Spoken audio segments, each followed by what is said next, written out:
नमस्कार मित्रों, जैसा कि आप सभी जानते हैं, मैंने अपने पूर्व वीडियो में धनतेरस और नरक चतुर्दशी की विस्तृत जानकारी आप सभी को प्रदान की। उसी श्रृंखला में आज मैं आपके सामने दीपावली की विस्तृत जानकारी लेकर उपस्थित हुई हूँ। जैसा कि आप सभी जानते हैं, दीपावली कार्तिक मास की अमावस्या को मनाई जाती है। दीपावली दीपों का पर्व है।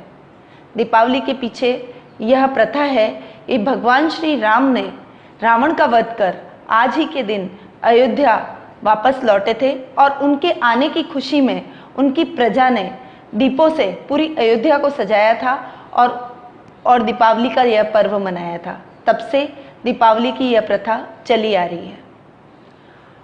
दीपावली के दिन सुबह आपको नहा धोकर स्वच्छ कपड़े पहनकर अपने घर या अपने ऑफिस व्यावसायिक स्थल की पूरी सफाई करनी है और उनको बहुत अच्छे से सजाना है। शाम को पूरे दिन आपको माँ लक्ष्मी जी का मन ही मन स्मरण करना है। इस दिन सभी बहुत हर्षोल्लास से दीपोत्सव मनाते हैं। रंगोली बनानी है। शाम को अपने घर के मुख्य द्वार के सामने आपको रंगोली बनानी है और उसके ऊपर दीपक रखना है और अपने पूरे घर को दीपक से सजा देना है। घर के चारों कोनों में विशेष तौर पे हमको दिए जरूर रखने हैं। दीपावली के दिन हमको दीपावली के पूजन का एक अपनी अलग और प्रमुख क्रियाविधि है। इसके बारे में मैं अब आपको विस्तृत जानकारी प्रदान करूंगी। आपको दीपावली पूजन करते समय सर्वप्रथम अपने हाथ में जल लेकर, दाहिने हाथ में जल लेकर अपने आप को पवित्र करना है और फिर इस पूरी संपूर्ण पूजन सामग्री को पवित्र करना है इस प्रकार से। और इस मंत्र का उच्चारण करना है, ओम अपवित्र पवित्रो वा सर्वावस्थांगतोपि वा या स्मरे पुंडरीकाक्ष स ब्रह्म्यांतर शुचि। इसके पश्चात आपको ये चावल का अष्टदल जो मैंने पहले से ही तैयार कर रखा है, इस तरह से चावल का अष्टदल बनाना है। इसके पश्चात आपको इसके बीच में कलश स्थापित करना है। इस कलश पे आप जानते हैं, इस कलश में जल भरना है, थोड़ा कुमकुम, रोली, मौली, चावल, ये सभी डालकर इसको मैंने जैसे इस नारियल के ऊपर लाल कपड़े में बांध के मौली से इसको बांधा है, उसी तरह से इसको बांध के इसके ऊपर स्थापित कर देना है। अब इस कलश के ऊपर आपको स्वास्तिक बनाना है। स्वास्तिक बनाने के पश्चात आपको इस कलश का पूजन करना है। इसका पूजन करने के लिए आपको इस कलश के ऊपर अबीर गुलाल डालना है, अक्षत इस कलश पर डालना है, मौली इस कलश पर चढ़ानी है और लाल पुष्प इस कलश के सामने रख देना है और फिर इस कलश की भी आरती उतारनी है आपको इस प्रकार।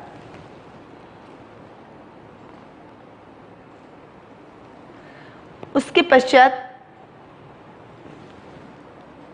आपको इस कलश के सामने तांबुल और इलायची कुछ निवेद्य इस कलश के सामने रख देने हैं आपको। सर्वप्रथम गणेश जी का आह्वान करते हुए हमें गणेश जी का पूजन प्रारंभ करना है।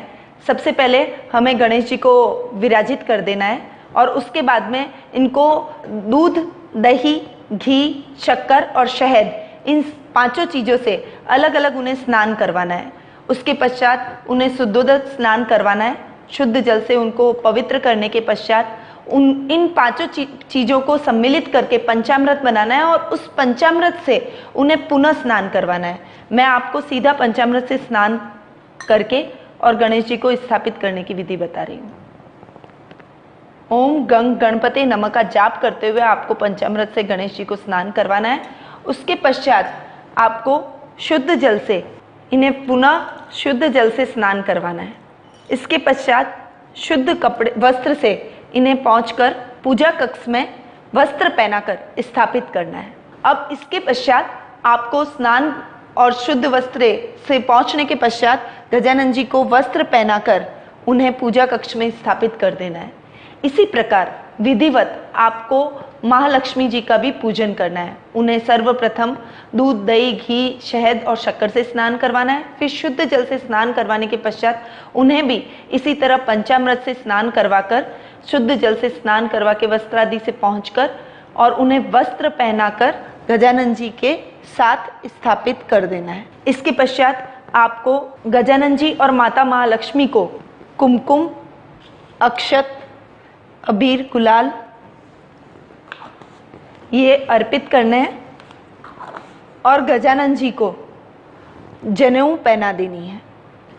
उसके पश्चात आपको फल, ऋतुफल, तांबुल, सौंफ, सुपारी, जो भी आपके पास में फल हैं, नैवेद्य हैं, वो आपको गजानन जी और माँ महालक्ष्मी को चढ़ा देने हैं और उन्हें पुष्प अर्पित करने हैं।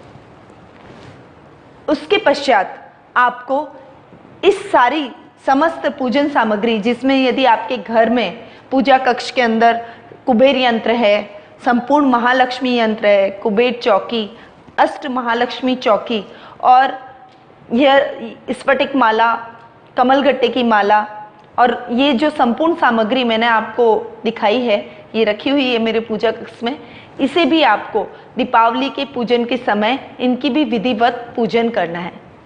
आपको शंख का भी पूजन करना है। इसके लिए शंख पर स्वास्तिक बनाना है। उसके पश्चात शंख पर भी अक्षत वगैरह चढ़ाना है। इसी तरह से आपको दीपक की भी कुमकुम और अक्षत से पूजा करनी है।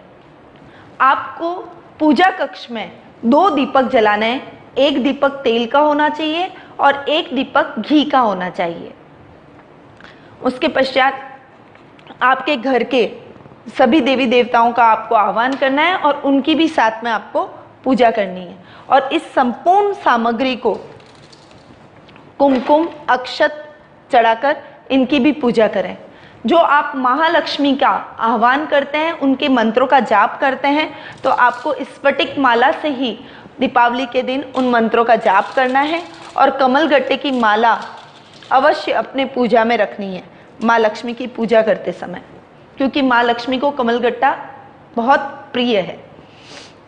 एक बात का विशेष ध्यान रखना है कि महालक्ष्मी के पूजन के समय आपको महालक्ष्मी जी कि अगर आपके पास में कोई मूर्ति है या आपके पास में महालक्ष्मी जी की तस्वीर है, तो महालक्ष्मी जी खड़े नहीं होने चाहिए। वे कमल के पुष्प पर विराजित होने चाहिए। खड़े महालक्ष्मी जी की कभी भी घर में रखकर पूजा नहीं की जाती है। इसके पश्चात इसके साथ ही आप ये टर्टल, ये बहुत सौभाग्यशाली होता है, ये भी आप अपने पूजा कक्ष में स्थापित करें और इसकी भी विधिवत पूजन करें। ये संपूर्ण सामग्री अब हम महालक्ष्मी जी की स्तुति के अंदर, महालक्ष्मी जी की पूजा के अंदर श्री सूक्त का पाठ अवश्य करें। लक्ष्मी सूक्त का पाठ करना है, उसके बाद में पुरुष सूक्त का पाठ करना है। और दीपावली की संपूर्ण रात्रि महालक्ष्मी जी की पूजा और आराधना के लिए बहुत ही शुभ मानी जाती है। यदि कोई आप साधना कर रहे हैं, तो आप किसी मंत्र को आप सिद्ध करना चाहते हैं, तो दीपावली की रात्रि उस मंत्र के लिए सर्वश्रेष्ठ रात्रि मानी गई है। इसके साथ ही आपको दीपावली पूजन पे कनक धारा स्तोत्र का पाठ अवश्य करना चाहिए। इसके साथ ही आपको सबसे पहले गणेश जी का पूजन करना है, उसके पश्चात माता लक्ष्मी का पूजन करना है। भगवान विष्णु का ध्यान अवश्य करना है दीपावली के दिन। पूजन यदि स्थिर लग्न में अगर आप पूजन करते हैं, तो माँ लक्ष्मी जी का आपके घर में स्थायी निवास होता है। वह स्थिर लग्न दीपावली की रात्रि पे सर्वश्रेष्ठ लग्न सिंह लग्न होता है। वह सबसे स्थिर लग्न होता है माँ लक्ष्मी पूजन के लिए। आप दीपावली की पूजा के अंदर जिस प्रकार मैंने शंख की पूजा की है, उस प्रकार आपको भी शंख की अवश्य पूजा करनी चाहिए, क्योंकि लक्ष्मी जी का सहोदर शंख कहलाता है। इसीलिए दीपावली की रात्रि पर आपको शंख की भी पूजा करनी चाहिए। और यदि यह शंख दक्षिणावर्ती हो, तो वह और भी अधिक फलदायी रहता है। कभी भी माता लक्ष्मी जी को हाथ न जोड़ें। भगवती लक्ष्मी जी का आह्वान करने के लिए उनको दोनों हाथों से इस प्रकार माता लक्ष्मी जी का आह्वान करना चाहिए। घी का दीपक आपको दीपावली की रात्रि पर अखंड पूरी रात्रि के लिए अवश्य जलाना चाहिए। इसके साथ ही पूजा के पश्चात आपके घर के सभी दरवाजे खुले होने चाहिए। आपको पूजा के पश्चात में रोशनी अवश्य करनी चाहिए, कुछ पटाखे फोड़ें और बच्चों को उपहार अवश्य दें। कमल का पुष्प और लाल पुष्प माता लक्ष्मी के पूजन के समय अवश्य उनको चढ़ाना चाहिए, क्योंकि कमल का पुष्प माँ लक्ष्मी जी को अति प्रिय है। इसीलिए कमल का पुष्प माता लक्ष्मी की रात्रि पर दीपावली पूजन के समय अवश्य उनको चढ़ाना चाहिए। ये कुछ ध्यान देने योग्य बातें हैं जो मैंने आपको दीपावली पूजन के पर्व पर बताई है, जिसका आपको अनुसरण अवश्य करना चाहिए। अंत में मित्रों, मैं यही कहना चाहती हूँ, माता माँ लक्ष्मी का आपको आशीर्वाद प्राप्त हो। आप पूरे परिवार के साथ में मेरे द्वारा बताई गई इस पूजन विधि को अनुसरण करें और माँ लक्ष्मी जी का आह्वान करें।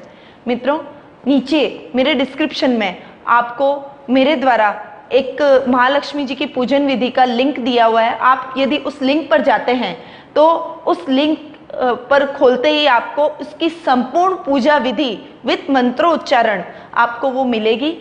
मेरे द्वारा तो बहुत शॉर्ट, क्योंकि टाइम की बाउंडेशन रहती है, इसीलिए बहुत शॉर्ट पे मैंने ये आपको पूजन विधि बताई है।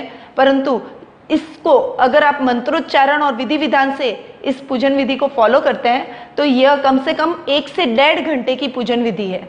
तो मित्रों, आप उस लिंक पर जाके अवश्य क्लिक करें और मेरे द्वारा बताई गई उस पूजन विधि का अनुसरण करें। प्रिंट आउट निकाल लें यदि आप चाहें तो, और दीपावली के दिन उस मंत्रोच्चारण से जरूर आप उसकी पूजा करें। आप सभी को माँ लक्ष्मी जी का आशीर्वाद प्राप्त हो, आपके घर में स्थायी लक्ष्मी का वास हो। इन्हीं शुभकामनाओं के साथ श्री माली का नमस्कार।